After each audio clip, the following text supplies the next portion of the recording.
안녕하세요. 주식인사이드 김다영입니다. 자, 주식인사이드는 매일 오전 시장 상황 체크하면서 주목해야 할 테마와 종목 이슈 등 시청자 여러분들께서 좀 궁금해하실 부분들에 대해 폭넓게 전해드리는 방송입니다. 자, 오늘 이 자리 함께해 주실 사근종 전문가님 인사드릴게요. 안녕하세요. 안녕하세요. 네, 반갑습니다. 자, 지금 시장의 중요한 키워드가 두 개라면 바로 금리와 미중 무역 분쟁일 텐데요. 미중 정상회담 개최가 확정이 되었다라는 소식이 좀 들리면서 그래도 시장이 좀 어느 정도 기대감을 가지고 있는 모습이죠. 이번 주 시장 얼마 남진 않았지만 좀 흐름 어떻게 보시나요? 일단은 FOMC 회의가 네. 간밤에 끝났죠. 그렇죠. 네, 발표가 됐는데 기존에 이제 파월 연준 의장이 계속해서 인내심을 가지겠다는 이 네네. 문구가 삭제가 됐고요. 그렇죠. 적절히 대응을 하겠다라는 문구가 추가가 되면서 네. 기준금리 인하에 대한 가능성에 대해서 기대감이 많이 높아졌어요. 네.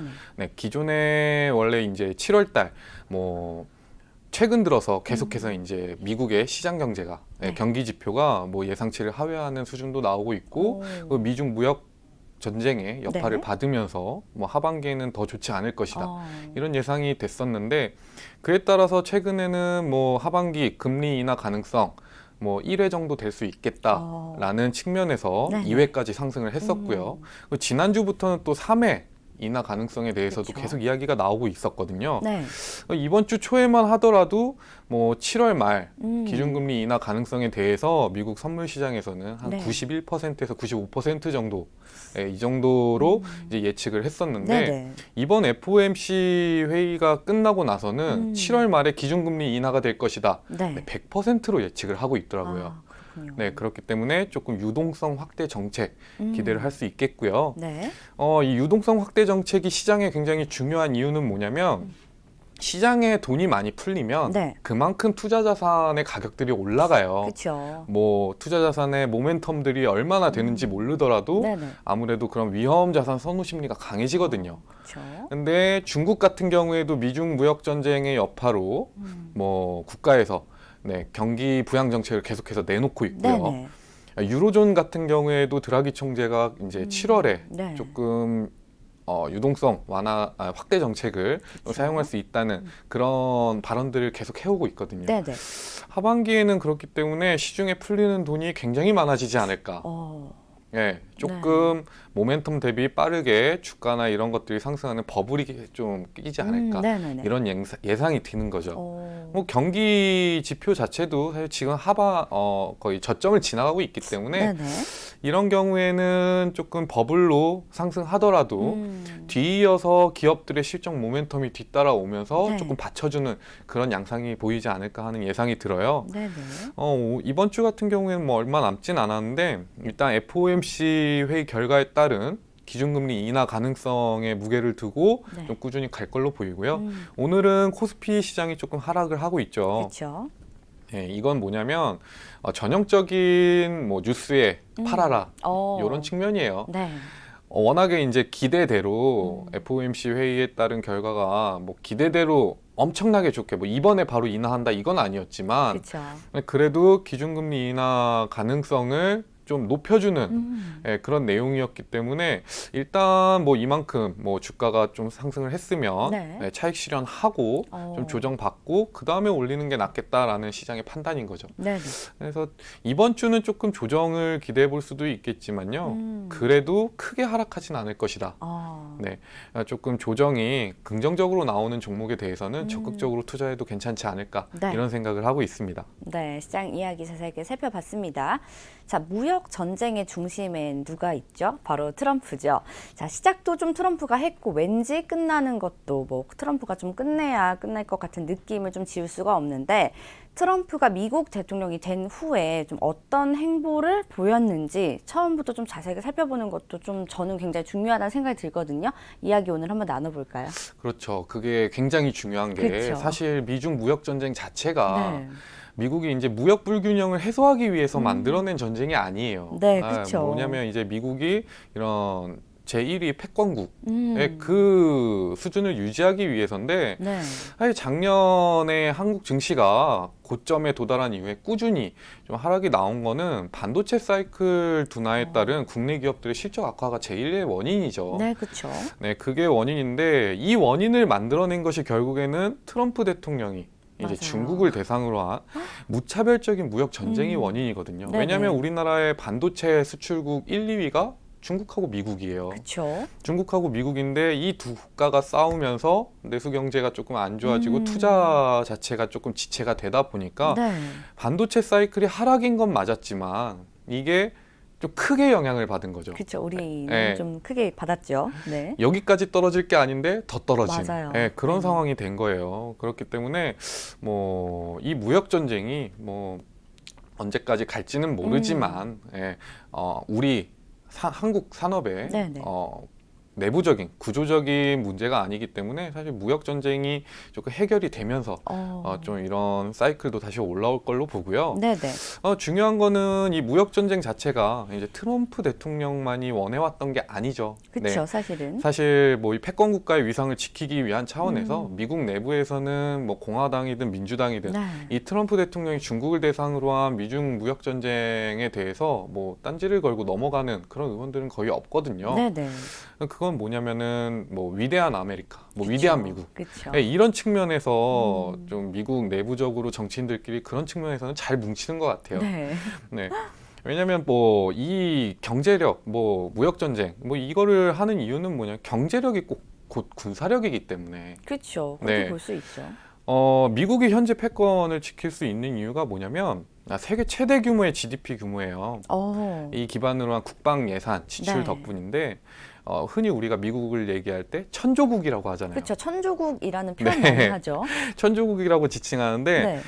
그 이유가 국방 예산에만 1,000조 원 이상이 들어간다는 네. 네. 그 의미로 쓰이는 거예요. 예를 들면 이제 한국의 국방 예산 같은 경우에는 1년에 약 46조 원. 네, 그리고 중국의 국방 예산은 현재 약 180조 원 정도. 네. 이것과 비교하면 굉장히 미국은 엄청난 국방 예산을 쏟고 있는 거죠. 정말 많이 네. 쓰네요. 그렇기 때문에 어떤 나라도 감히 미국을 대상으로 전쟁이라는 그런 시나리오를 펼칠 수가 없는 거예요. 맞아요. 뭐 유일하게 북한만이 네. 우리를 자꾸 그쵸. 건들면 핵을 쏘겠다 뭐 이러면서 뭐 대화를 유도하고 있는 건데 네네네. 근데 뭐 북한 얘기는 차지하고 네. 원래 하던 얘기로 돌아오면 뭐 최근에 근데 중국이 뭐 10분의 1 정도밖에 수준은 안 되지 5분의 1 정도 수준밖에 안 되지만 네.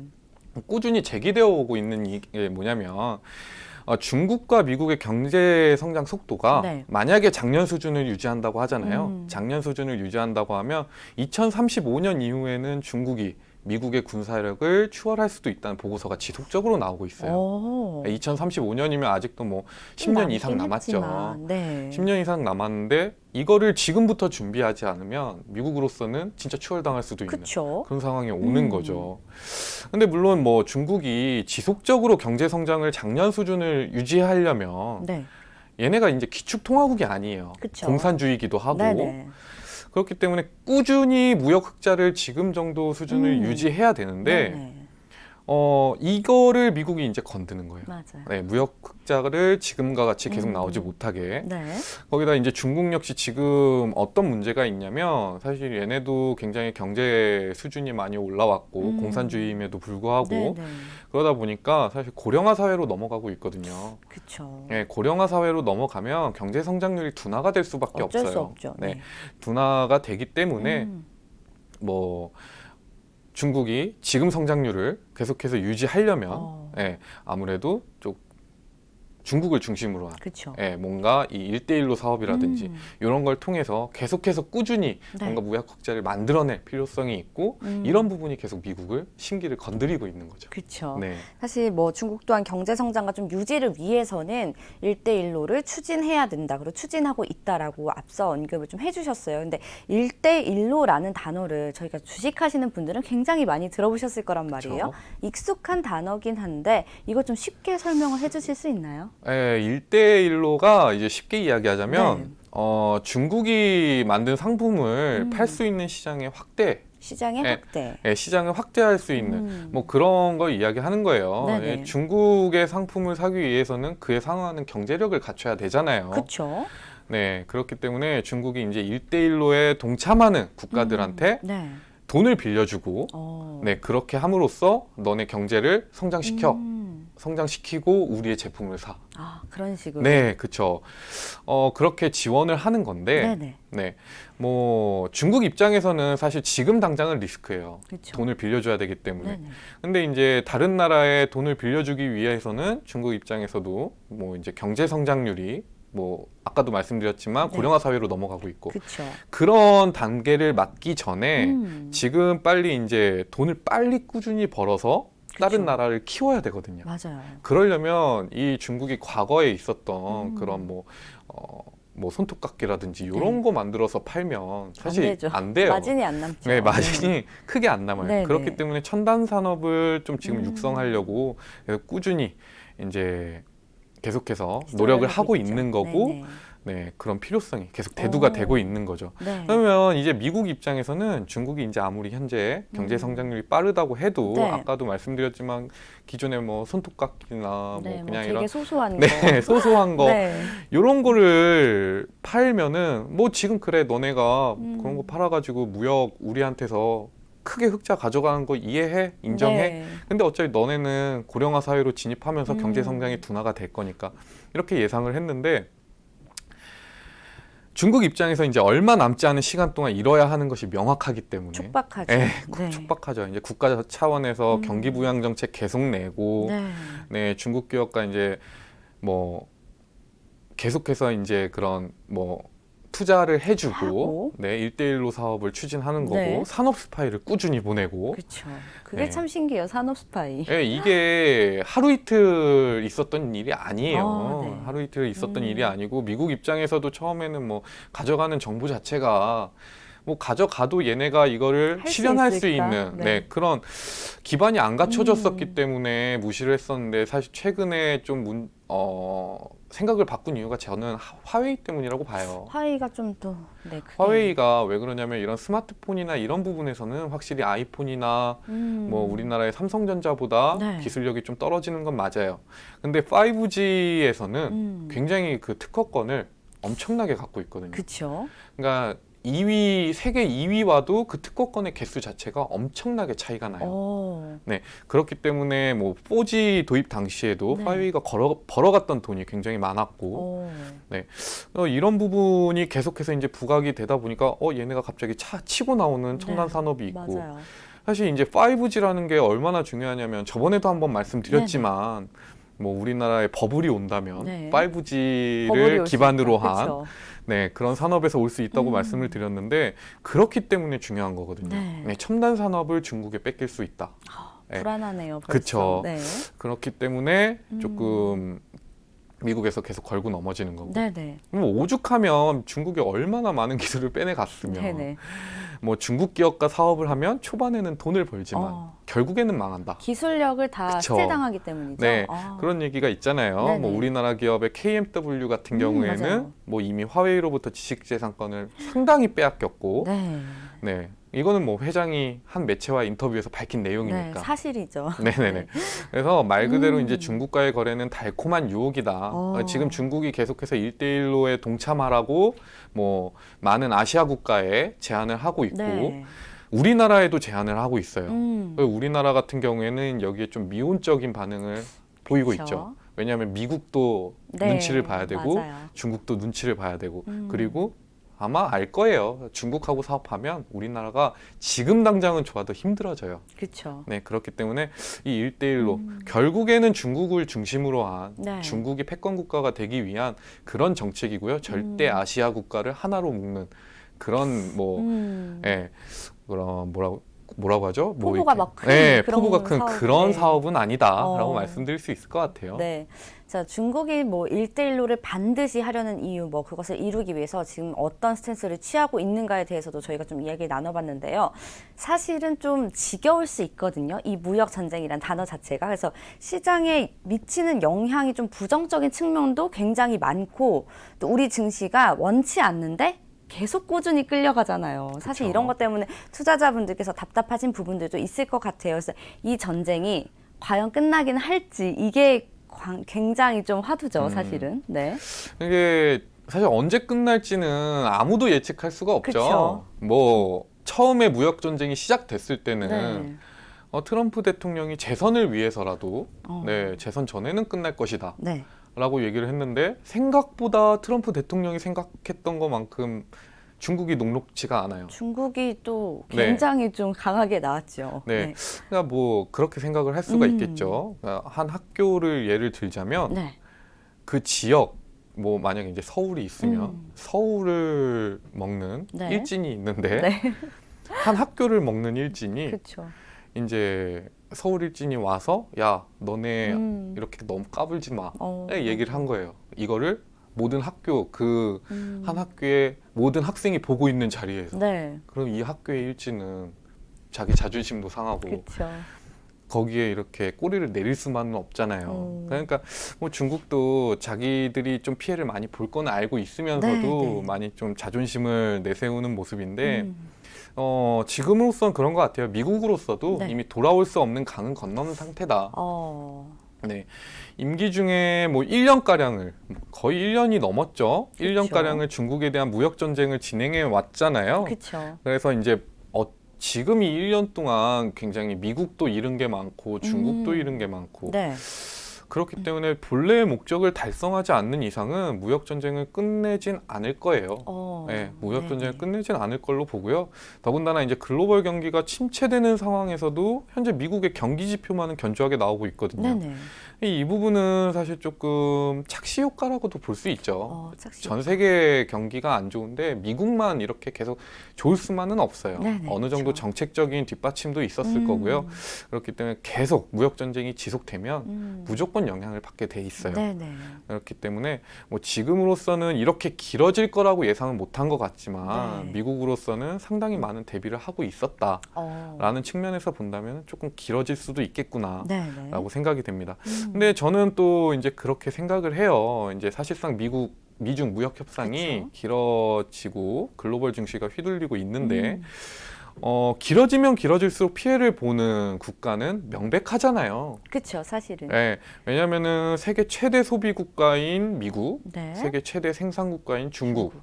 미국 같은 경우에는 우리가 소비할 곳이 없으면 소비해야 할 물량이 떨어지면 다른 나라로 대체를 하면 그만이에요. 그렇죠. 사실은. 네, 사실 미중 무역 전쟁 바로 시작하고 나서 관세를 먹이고 뭐 이런 부분들이 전 세계적으로 쇼크가 되긴 했지만 지금 1년이 지난 시점에서는 어느 정도 시장이 좀 적응을 해가고 있거든요. 인지를 하고 있죠. 네, 뭐 베트남, 캄보디아 같은 신흥국들이 계속해서 주목을 받고 있고 네. 우리나라 기업들 같은 경우에는 이미 베트남이나 캄보디아로 많이 뺐어요. 맞아요. 그리고 오늘 나온 뉴스인데 애플도 네. 애플이 만들어내는 아이폰의 90%가 중국에서 만들어지고 있었거든요. 네네. 근데 이 90% 물량 중에 약 30%까지, 최대 30%까지 베트남이나 이쪽 다른 신흥국으로 옮기는 방안을 지금 구상 중이라고 해요. 네. 그러니까 이게 결국에 그렇게 되면 중국 내부에서는 또 노동자들이 일자리를 잃게 되고, 그렇죠. 네, 결국에는 피해를 보는 건 중국.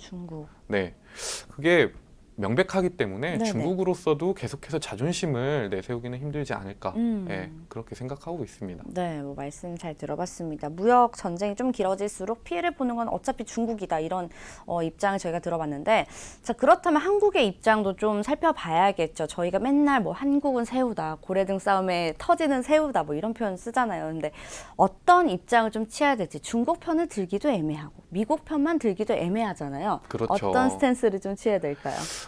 이게 사실 우리나라가 참 양국 간의 애매해요. 싸움에 네. 계속해서 새우 등이 터졌고, 맞아요. 진짜 웃긴 거는 우리나라의 수출 규모가 가장 큰 나라잖아요, 둘이. 그렇죠.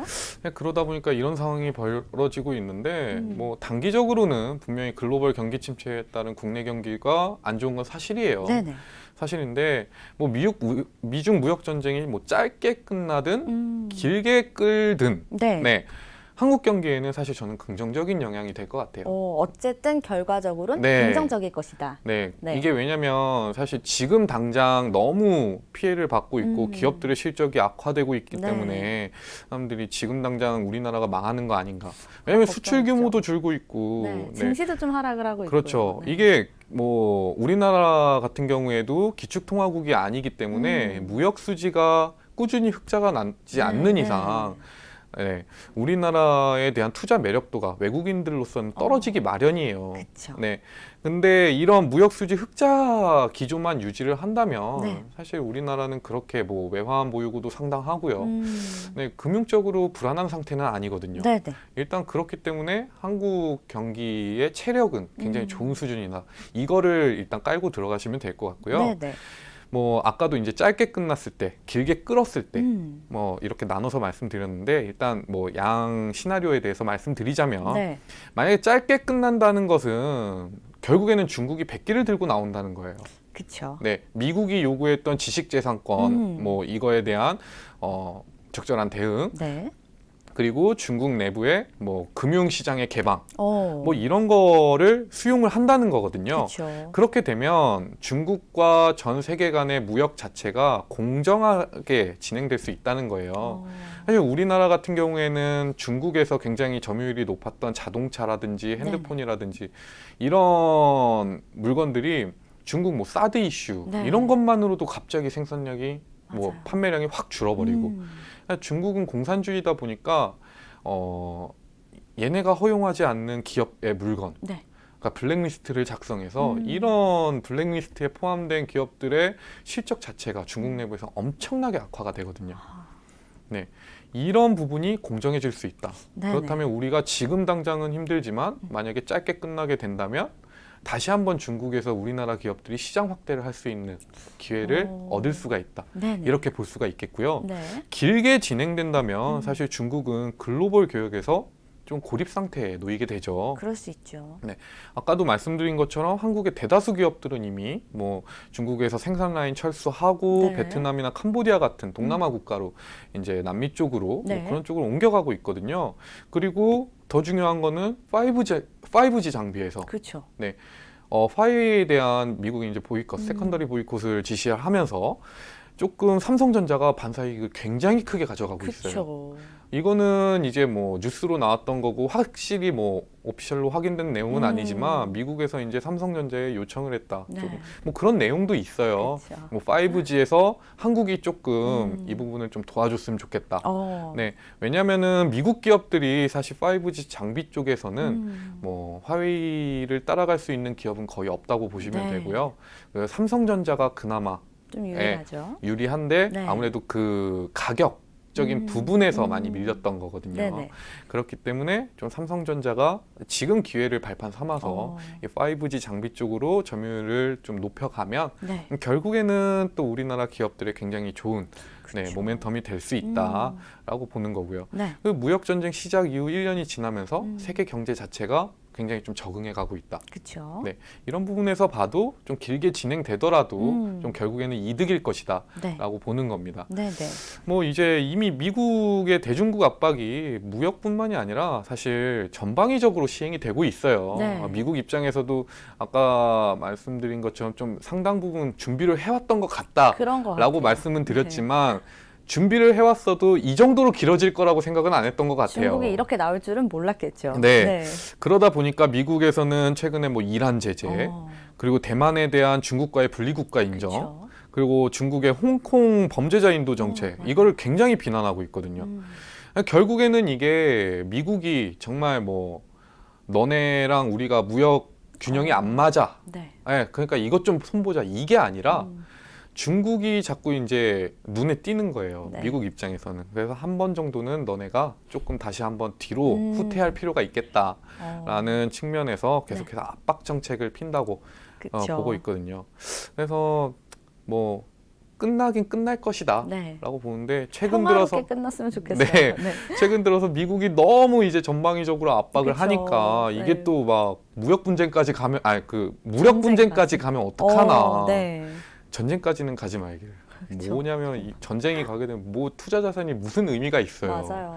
우리나라는 또 중국 바로 옆에 맞아요. 있어가지고 분명히 영향을 받게 될 거거든요. 음. 예, 무역 전쟁 역시 서로 뭐 잃을 게 많다는 측면으로 뭐 서로 이렇게까지 하겠어 맞아요. 라는 생각을 하고 있던 수준까지 지금 왔어요. 근데 네, 맞아요. 그래서 네. 처음에 뭐 미중 무역 분쟁 화두가 됐을 때 뭐 제3차 세계대전이다 이렇게 그쵸. 표현하시는 분들도 굉장히 많았거든요. 무력 네. 충돌은 안 일어났으면 좋겠죠. 그렇죠? 그래서 굉장히 좀 우리가 예상할 수 있는 수준을 뛰어넘는 상황까지 왔지만 네네. 그래도 시장은 좀 적응하고 있고 그렇죠. 다만 조금 바라는 거는 전쟁까지만은 아니, 설마 거기까지 가겠어라고 했지만 또 갈 수도 있는 거니까. 네, 네. 하지만 거기까지는 안 갔으면 좋겠다라고 그쵸. 생각을 하고 있는 거예요. 네. 네. 자, 전쟁은 정말 일어나면 안 되겠지만 그래도 뭐 최악의 상황을 좀 대비를 하면 어떨까 저희가 이런 얘기를 좀 나눠봤습니다. 자, 그렇다면 뭐 미중 무역 분쟁에 따라서 우리 국내에는 뭐 아까도 앞서 언급을 해주셨지만 그래도 아주 조금은 다행인 게 반사이익을 받는 수혜 종목들이 있죠. 대표적으로 그쵸. 삼성전자를 말씀해 주셨는데 하나하나 조금 짚어보면서 갈까요? 네, 일단은 뭐 저희가 제일 먼저 이제 말씀드리면서 네. 뭐 화웨이 제재에 따른 반사이익, 삼성전자가 가장 클 것이다 말씀을 드렸는데 네. 일단 차트를 보면요, 삼성전자 같은 경우엔 반도체 출하량이 굉장히 둔화가 됐음에도 그쵸. 불구하고요, 주가 자체는 뭐 계속해서 뭐 42,000원 선 지지가 나오고 있어요. 네네. 저희가 이제 방송을 하면서 제가 이제 삼성전자에 대해 간혹 말씀드릴 때마다 항상 네. 얘기를 드리잖아요. 언제 사도 괜찮다. 그렇죠. 네, 언제 사도 괜찮은 기업이다 말씀을 드리고 있는데 네. 뭐 삼성전자 같은 경우에는 이번 만약에 반사이익을 통해서 5G 장비 쪽에서 좀 점유율을 더 높여간다라고 하면 이번 반도체 출하량 둔화에 따른 기업 실적 악화를 어느 정도 상쇄할 수 있다는 거거든요. 네네. 네, 그렇다면은 이 삼성전자 같은 경우에는 굉장히 경기 자체가 안 좋은데도 불구하고 네, 기업 실적을 계속해서 좀 한 저점을 잡아주는 투자하기 굉장히 좋은 종목으로 그쵸, 뽑을 수 매력적이죠. 있는 거죠. 네. 왜냐하면 그리고 삼성전자 같은 경우에는 배당을 많이 주잖아요. 그렇죠. 배당을 많이 주기 때문에 이런 기업은 단기적으로 수익을 보겠다라기보다는 네. 배당금 생각하고 조금 이렇게 계속 이제 적금식으로 네, 계속 넣어가면서 네. 나중에 아이들을 물려줘야지라고 한다면 무조건 저는 삼성전자를 들어가야 된다고 보고요. 네네. 일단 차트 흐름으로 보면 박스권에 이제 갇혀 있어요. 자, 박스권 하나는 아까 말씀드렸던 42,000원 선 볼 수 있을 것 같고 네. 상단은 47,500원 47,500원인데 이번에 뭐 상승이 나와서 47,500원까지 간다고 하더라도 네네. 뭐 무역 분쟁이 어떻게 진행될지 모르는 거기 때문에 다시 꺾일 수가 있어요. 네. 뭐 이 안에서 가격 자체가 계속 유지된다고 하면 단기 차익을 노리시는 분들은 42,000원 왔을 때 다시 들어가면 안정적으로 수익을 볼 수 있는 구간, 네. 그리고 중장기적으로 이거를 투자를 해보겠다라고 하는 분들도 뭐 42,000원에서 사는 게 제일 베스트겠지만 네. 이 가격 내에서는 계속해서 사면 그렇게 손실 구간이 커지는 모습은 보기는 힘든 가격대거든요. 네네. 그래서 삼성전자는 지금부터 꾸준히 매수해가도 괜찮겠다라고 보여지고요. 네. 이 삼성전자는 이 화웨이 뭐 반사이익에 더불어서 네. 최근에 또 하나 뭐 모멘텀이 나오고 있는 게 폴더블 스마트폰, 맞아요. 네, 힌지에 대한 문제와 액정에 대한 문제를 다 고쳤다고 하죠. 네. 그래서 조만간에 다시 출시를 발표할 예정이다라고 네. 합니다. 관련 종목들, 뭐 이 폴더블 디스플레이나 폴더블 스마트폰 관련주들이 최근에 또 급등이 나오고 그쵸. 있는데 이런 부분을 봤을 때 삼성전자가 폴더블 스마트폰을 세계 최초로 내놓게 되면 그 기대감만으로도 많은 투자자분들이 좀 매력을 느낄 수 있다. 네. 이렇게 볼 수 있을 것 같아요. 네. 그리고 제가 저번에도 한번 말씀드렸던 것 같은데 네. 사실 중국이 미국에 대해서 제재를 가한다라고 한다면 준비하고 있는 게 히토류예요. 그 카드 하나가 있죠. 네, 카드가 하나가 있는데 뭐 꾸준히 이 히토류에 대한 피해가 크지 않을 것이다라고 얘기가 나오고 있거든요. 네네. 그리고 중요한 건 뭐냐면 이 중국이 미국에 수출하고 있는 히토류가 뭐 전 세계 네. 물량 규모의 한 80% 이상이 된다고 하잖아요. 그렇죠. 근데 이 80% 이상 되는 규모 자체가 금액으로 따지자면 그렇게 많지가 않아요. 그렇게 많지가 않기 때문에 네네. 사실 만약에 중국이 공급을 끊는다. 네. 중국이 공급을 끊게 되면 전 세계 히토류 가격 자체가 상승을 하겠죠. 그렇죠. 가격 자체가 상승을 하면 이제 환경적인 문제 때문에 조금 히토류 생산을 꺼려왔던 기업들이 네. 조금 생산량을 늘릴 가능성이 높아요. 그렇죠. 그 중에 하나가 이제 우리나라 기업 중에 하나인 네페스 신소재예요. 네페스 신소재. 예, 뭐 네. 우리나라에서 히토류 관련주라고 하면은 계속해서 유니온이나 유니온 머티리얼 이런 종목들이 주목을 받고 있는데 이 네페스 신소재 같은 경우에는 실질적으로 히토류를 정제해서 팔고 있는 그런 기업이거든요. 네네. 네, 히토류랑 직접적으로 관련이 있다고 보시면 돼요. 네. 그럼에도 불구하고 주가 자체는 사실 꾸준히 조금 안 좋은 상황이고 바닥 구간에서 횡보하는 흐름을 보이고 있거든요. 근데 지금 가격 자체가 횡보하는 흐름을 보이고 있고 추가적인 하락이 안 나오잖아요. 그쵸. 지금 7,300원을 기준으로. 네.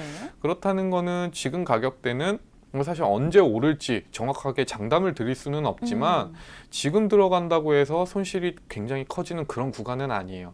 그렇죠. 네, 그렇기 때문에 이 네페스 신소재를 조금 주목해서 지켜보시면 네. 한 번 정도 뭐 하반기 내에 한 번 정도는 그래도 이렇게 급등이 나올 때는 11,000원, 나와주죠. 10,000원을 네. 돌파하는 모습이 나오기 때문에 이 정도까지는 올라갈 수 있지 않을까 그런 예상을 해보고 있고요. 네. 그리고 세 번째로 제가 이제 추천드릴 만한 종목이 삼성 SDI랑 네. LG화학 같은 2차 전지 2차 전지 네, 관련주. 업체예요. 네. 왜냐하면 일단 이 2차 전지는 제가 과거에 이제 ESS 전력 저장 장치 네. 여기가 이제 화재가 나면서 조금 맞아요. 악재를 받았다라고 말씀을 드렸고 이게 이제 악재가 거의 소멸됐다. 그렇죠. 네, 그래서 지금은 좀 투자를 하기 좋은 시기라고 말씀을 드렸는데 이 2차 전지가 미중 무역 전쟁으로 인해서 수혜를 받을 것이다 라고 판단한 부분은 뭐냐면 네. 사실 중국에서 이 2차 전지 산업을 굉장히 크게 키웠어요. 그 이유는 뭐냐면 전기차 산업을 키우다 보니까 그렇죠. 그럼에도 불구하고 이 전기차 산업을 키울 때 우리나라 2차 전지 업체들이 크게 뭐 수혜를 본 부분은 없거든요. 맞아요. 그 이유는 뭐냐면 사실 우리나라의 기술력이나 이런 부분을 중국도 다 인정해요. 모든 나라가 인정을 해요. 네. 모든 나라가 인정을 하기 때문에 커지는 걸 우리나라 기업들이 커지는 것을 좀 두려워하는 거예요. 두려워하겠죠. 네. 네. 그래서 자국 기업한테만 계속 수혜를 주고 네. 그러다 보니까 이 전기차 보조금을 지원할 때 중국에서 계속해서 우리나라의 2차 전지가 포함된 전기차는 누락시키는 좀 치사하네요. 항상 중국은 치사했어요. 네. 네, 항상 치사했죠. 네네. 그렇기 때문에 이 중국 관련 모멘텀이 상당히 약했던 부분은 사실이에요. 네네. 근데 우리나라 같은 경우에도 이제 전력 저장 장치를 다시 한번 부흥을 시키려고 준비를 하고 있고요. 네. 미국 같은 경우에도 신재생 에너지에 대한 관심도가 급증을 하고 있어요. 그렇죠. 근데 이 신재생 에너지의 문제점은 뭐냐면 에너지를 만들어내는 양 자체가 뭐 원자력 에너지나 화력 발전보다는 작다는 거죠. 그렇죠. 이거를 해결할 수 있는 게 전력 저장 장치거든요. 네. 예, 굉장히 많은 주목을 받고 있고 그 주목에 따라서 삼성 SDI나 LG화학 같은 기업들이 굉장히 크게 수혜를 받을 수 있다. 네, 그렇게 보시면 될 것 같아요. 네, 예, 차트를 보게 되면요. 네. 뭐 삼성 SDI 같은 경우에도 주가는 박스권을 만들고 이제 흐름이 이어오고 있는데 네. 일단은 한번 꺾일 것 같아요. 지금 차트 흐름 자체가 그쵸. 예, 여기서 꺾이면 뭐 20만 원까지 다시 떨어질 거고요. 네. 20만 원대까지 떨어지면 여기서 사는 게 사실 베스트예요. 그렇죠. 근데 이것도 예전에 제가 말씀드린 것처럼 박스권에 갇혀 있는 기업은 수익 내기가 쉬워요. 하단에서 사고 상단에서 맞아요. 팔고 예, 그런 식으로 이어가다가 이 상단 23만 원을 돌파하면 그건 더 보유하고 있으면 되는 거거든요. 네. 네, 제가 봤을 때는 삼성 SDI 지금 박스권에서 조만간 뭐 하반기 내 아니면 내년 상반기 중에는 이 박스권을 돌파하는 흐름이 나오지 않을까. 그 이유는 2차 전지에 대한 수요가 계속해서 늘고 있고 네. 뭐 전력 저장 장치뿐만이 아니라 뭐 계속해서 전기차 예, 이런 부분에 대한 수요도 있기 때문에 한번 돌파하지 않을까 네. 그런 생각을 하고 있고요. 네. 그다음에 LG화학은요. LG화학도 볼게요. LG화학 같은 경우에도 주가 자체가 굉장히 좀 예측하기가 쉬운 흐름이에요. 네. 네, 지금은 뭐 박스권이라기보다는 굉장히 좀 흐름 자체가 어떻게 보면 불규칙해 보이는데 네네. 저점 자체는 잘 잡아가고 있어요. 그렇네요. 33만 원 아래. 네. 그러면 이 기업도 베스트로 산다고 하면은 33만 원이에요. 그렇죠. 네, 33만 원인데 뭐 지금 가격대에서도 사실 진입해도 무리는 없다. 그리고 아까 말씀드린 삼성 SDI에 받는 호재가 네. LG화학도 같이 받거든요. 같이 받겠죠. 네, 그렇기 때문에 지금 만약에 상승을 하면서 이 36만 원 돌파를 하면 네. 그 전고점이 40만 원까지 올라갔기 때문에 여기까지도 충분히 상승할 수 있는 여력은 있다. 그렇게 말씀드릴 수 있을 것 같습니다. 네. 자, 저희가 미중 무역 분쟁에 따른 국내 증시 수혜주들, 자, 삼성전자, 네페스 신소재, 삼성 SDI, LG화학까지 살펴봤습니다. 자, 오늘 미중 무역 분쟁에 대해서 A부터 Z까지 좀 다양하고 자세하게 말씀 전해주신 사근총 전문가께 다시 한번 인사드릴게요. 감사합니다. 감사합니다. 네. 자, 저희는 잠시 오늘의 주요 뉴스 살펴보고 다시 돌아오겠습니다.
네, 오늘의 주요 뉴스 살펴보고 돌아왔습니다.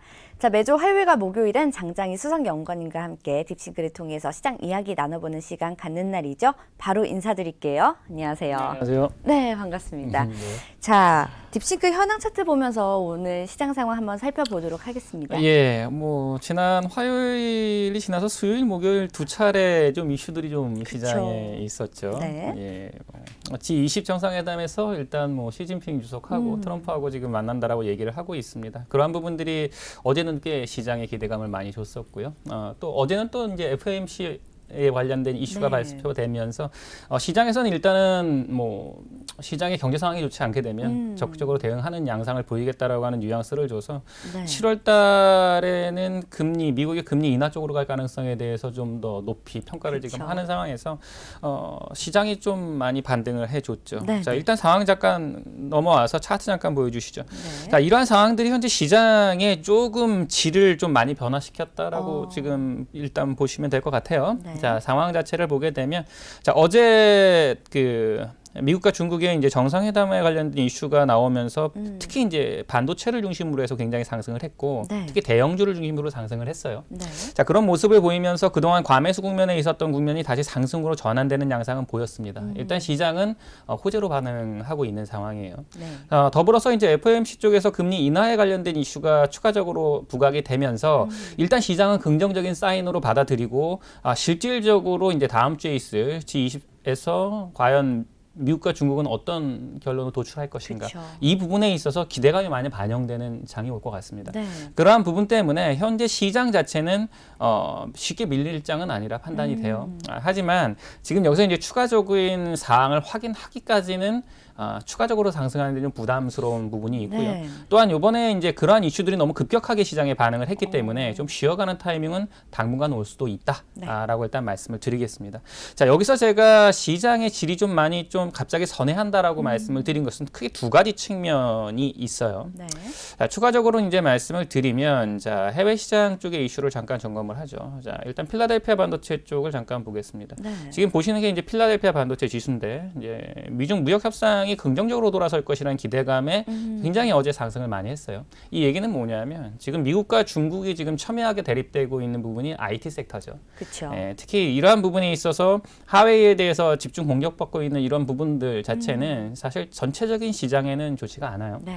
근데 이제 그런 부분에서 우호적으로 지금 협상이 진행이 될 경우에 특히 반도체 시장이 긍정적으로 될 것이라는 그러한 기대 심리가 충분히 이제 반영이 된 것이고요. 네. 이러한 부분으로 그동안에 국내에서도 눌려 있었던 IT 대형주가 어제는 급격하게 반등을 했죠. 자, 반면에 또 하나의 축이 이제 어디에 있냐면 금리에 있습니다. 자, 금리가 인하될 가능성이 점점 높아지고 있어요. 자, 금리가 인하가 됐을 경우에 혜택을 받는 업종이 있습니다. 어느 업종일까요? 금리가 인하되면 혜택을 받는 업종이요? 예.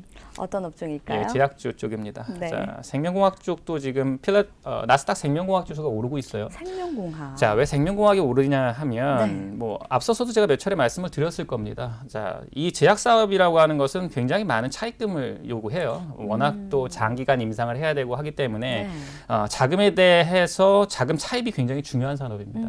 금리가 올라가면 당연히 이자 비용이 늘어나겠죠. 그렇네요. 반면에 금리가 내려가면 이자 비용에 대한 부담이 많이 줍니다.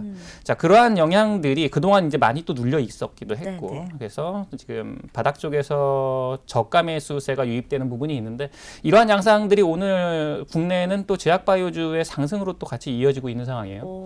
네. 자, 이런 얘기는 무슨 얘기냐면 시장의 질이 좀 변하고 있다는 겁니다. 즉 그동안에 있었던 또 잘 나가던 업종 자체가 이제 변화하는 관계가 있다는 거예요.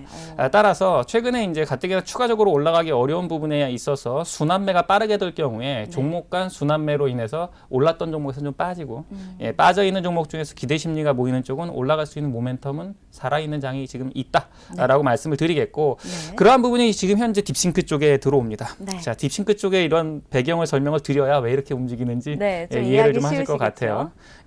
앞서서 보시면 이 전반부에 지난 5월 달에 굉장히 시장을 비트를 했었죠. 네. 이때 굉장히 업종 자체를 잘 선택을 했었고 특히 이때 보게 되면 보셨겠지만 뭐 KMW 뭐 이런 것들이 70% 이상 수익이 나면서 굉장히 5G 쪽에서 굉장히 수익이 괜찮았었고 네네. IT 쪽에 굉장히 집중된 양상을 좀 보여줬다는 네. 부분을 보실 수가 있어요. 근데 이제 최근에 보게 되면 다소 이제 눌림목이 생기면서 시장하고 거의 비슷하게 움직이는 양상을 보실 수가 있습니다. 네네. 이 이슈는 뭐냐면 현재 가지고 있던 이러한 패턴 자체를 아직 딥싱크에서 보유를 하고 있어서 종목을 선별을 하고 이 구간에서 또 좋았다가 지금 밀리는 상황이거든요. 그렇죠. 그 이슈는 뭐냐면 수익이 내고 차익 실현에 의해서 시장과 지금 시장의 변화되는 부분이 지금 현재 20일 사이에 지금 놓여 있다라고 보시면 되겠습니다. 네. 자, 그런 양상을 잠깐 더 집중적으로 보게 되면 자, 최근에 보게 되면 5월 달은 아직도 괜찮아요. 네. 양호하게 움직이는데 6월 달에 들어오면서 이 부분이 지금 현재 과거에 가지고 있던 종목들이 다소 밀리는 양상을 좀 보입니다. 하지만 이제 다시 6월 초순 이후에 다시 6월 18일 부분에 이제 시장과 비슷한 수준으로 이제 따라 올라오고 있죠. 네. 이러한 양상들은 현재 시장의 학습이 이제 어느 정도 또 적응을 해 가고 있다라고 그쵸. 판단하시면 될 것 같습니다. 네. 자, 보시게 되면 뭐 5월 달에 이제 만기죠. 6월 20일이니까 5월 20일자가 이제 거의 만기에 들어오겠네요. 네. 자, 5월 20일자의 상황을 보게 되면 굉장히 양호한 상태로 마감을 할 겁니다. 다소 이제 시장보다 이렇게 꺾이고 어려운 시점이 있어요. 어려운 시점이 있지만 이런 부분 잘 이겨내고 다시 급격하게 상승한 이후에 이제 마감을 거의 다 이제 진행이 된 상황이라 보시면 되겠고요. 최근에 좋지 않았던 케이스를 잠깐 좀 보죠. 좋지 않았다고 해도 시장보다 한 2% 정도 아래에 있는 상황입니다. 네네. 가장 안 좋은 케이스가 6월 5일에 있는데 시장보다 한 3% 정도 디스카운트가 되어 있는 상황이라고 보시면 될 것 같고요. 네. 최근의 상황이 이제 디펜스를 못하고 지금 상승하는 부분과 엇갈리고 있죠. 이러한 부분들이 최근에 이제 학습되어 있던 부분들의 차익 실현되고 있는 종목들이 같이 포함이 돼서 그래요. 네네. 이런 부분들은 다소 아쉽긴 하지만 이제 시장에서 뭐 학습이 충분히 이루어진 최근에 이제 뭐 6월 10일자 정도를 보게 되면 최근에 이제 상승하는 부분에 있어서 뭐 좋은 모습 보였고요. 네네. 최근에 이제 하루 정도가 서로 반대 방향으로 갔었네요. 이 부분이 바로 모멘텀이라는 겁니다. 그동안 잘 가던 종목에서 차익 실현 들어가고 그다음에 그동안 눌려있던 IT 대형주나 이런 것들이 올라오면서 지수를 끌어올렸기 때문에 생기는 문제인데 뭐 이 부분도 뭐 크게 뭐 시간이 지나면서 크게 문제는 없을 것으로 예상이 된다라고 말씀을 드리겠고요. 네. 전반적으로 이러한 상황들은 당분간 유지가 될 것 같습니다. 당분간 유지가 되는 상황에서 다소 블록 수익률 자체가 시장과 뭐 유사하거나 다소 뭐 편차가 조금 있겠지만 큰 편차는 없는 상황이니까요. 크게 우려하지 마시고 이 뒤쪽으로 이제 새롭게 서비스가 진행되는 종목들은 현 시장은 뭐 잘 대응하는 종목들로 재구성될 것이다라고 보시면 될 것 같습니다. 네, 시장 상황 딥싱글을 통해서 살펴봤습니다. 자, 이어서 종목 랭킹 차트도 살펴볼게요. 오늘은 또 어떤 종목들이 좀 올라와 있을까요? 예, 지금 현재 종목을 보게 되면 이제 최근에 만기가 돼서 청산된 종목들은 빠져나갔고요. 네. 뭐 대표적인 종목으로 보게 되면 최근에 60일 동안에 KMW가 4월 26일에 돼서 이제 만료가 됐고요. 네. 78% 정도 수익이 난 상황이고 네. 유비커스 홀딩스가 75%. 이게 약 영업일로 20일 동안 완성된 결과라고 보시면 됩니다. 현대바이오가 65%. 그래서 최근에 굉장히 종목들이 좋았는데 네. 최근에 이제 최근에 20일에 있는 종목들의 패턴을 보게 되면 이제 5G는 많이 빠졌어요. 그쵸. 이 얘기는 5G 쪽에선 지금 현재 차익 매물이 나오고 있는 시점 정도로 보시면 됩니다. 네. 반면에 지금 3호가 지금 현재 상방으로 올라가 있는데 역시 2, 4분기 실적 이슈가 계속해서 작용합니다. 그쵸. 예, 그래서 대림 쪽 계열에서의 자회사 워낙 이번에 실적이 좋게 나올 것으로 예상이 되는 상황이고요. 골프존 쪽도 역시 앞서서 계속 말씀드리죠. 네네. 예, 실적이 좋게 나올 것이다 말씀드립니다. 이번에 이제 새롭게 올라온 게 코나아이예요. 예, 코나아이도 최근에 실적 이슈가 굉장히 강하게 지금 반영이 되고 있습니다. 코나아이 하면 코나 카드로 최근에 곽강을 받고 있는 카드, 상황이에요. 네. 뭐 인천에서도 지금 지역 카드들도 나오게 되고 그쵸. 코나아이 같은 케이스는 이제 충전식과 지문 인식형 카드 뭐 이런 카드 쪽 관련된 이슈를 가지고 있는데 최근에 이 플랫폼 사업에서 굉장히 확장세가 눈여겨지는 종목입니다. 네. 그런 케이스로 해서 최근에 보게 되면 코나아이 같은 경우엔 시장 오르는 것보다 굉장히 빠르게 오르죠. 그렇네요. 지금 현재 6월 14일자 포트에 들어가 있는데 이 종목이 추가로 이제 모멘텀을 지금 받고 있는 상황이기 때문에 네. 이제 추가 모멘텀이 들어가게 될 경우에 이렇게 눌려 있던 종목 현재는 이제 좀 아쉽게 눌려 있지만 포트 수익률은 다시 끌어올리는데 또 주요한 역할을 해주지 않을까 예상이 되고 있고요. 네. 그 밑에 보게 되면 이제 휠라코리아는 앞서서 봤고 이제 UTI라고 하는 종목이 또 들어와 있네요. UTI. 예, UTI의 케이스는 이제 초방막형 유리, 강화 유리와 관련된 이슈로 네. 예, 폴더블 폰 관련된 이슈가 좀 있습니다. 최근에 이제 폴더블 폰과 관련된 이슈들을 좀 타고 있는 상황들인데 그 중에 특히 이제 폴더블 폰에서 가장 문제가 됐던 게 유리 부분. 그렇죠. 유리 부분이었죠. 네. 예, 거기에 대한 방막 유리의 상용화 부분에 대한 이슈가 지금 타고 있는 상황입니다. 그래서 이러한 부분들이 이제 반응을 할 경우에 6월 중순 가장 최근이죠. 예, 최근에 형성되어 있는 종목군들은 뭐 양호하게 다시 돌아설 수 있는 뭐 가능성이 있는 종목들을 안고 있기 때문에 뭐 크게 무리가 없을 것으로 이렇게 판단하고 있습니다. 네, 자, 종목별 랭킹 차트까지 저희가 차례로 살펴봤습니다. 자, 이어서 딥싱글을 통해서 바라본 오늘의 시장 전망을 좀 어떻게 보신지 궁금합니다. 자, 일단 전체적으로 보게 되면 최근에 이슈는 외국인들의 수급을 잘 봐야 한다는 말씀 계속 드립니다. 그쵸. 예. 지금 현재 보게 되면 시장은 아직 기대 반 우려 반이에요. 기대 반 우려 반인 상황에서 다행인 것은 최근에 이틀 동안에 외국인들이 다소 오른 가격에서도 밀고 들어왔다는 거죠. 네. 뭐 아주 큰 금액은 아닙니다. 대신에 이제 그 앞서서 선물로 포지션으로 롱 포지션을 잡아놨기 때문에 당분간은 뭐 시장은 외국인들이 크게 이탈할 수 있는 상황들은 아닌 것으로 네네. 판단되고요. 단 여기서 추가 상승하는 데는 조금 부담스럽다.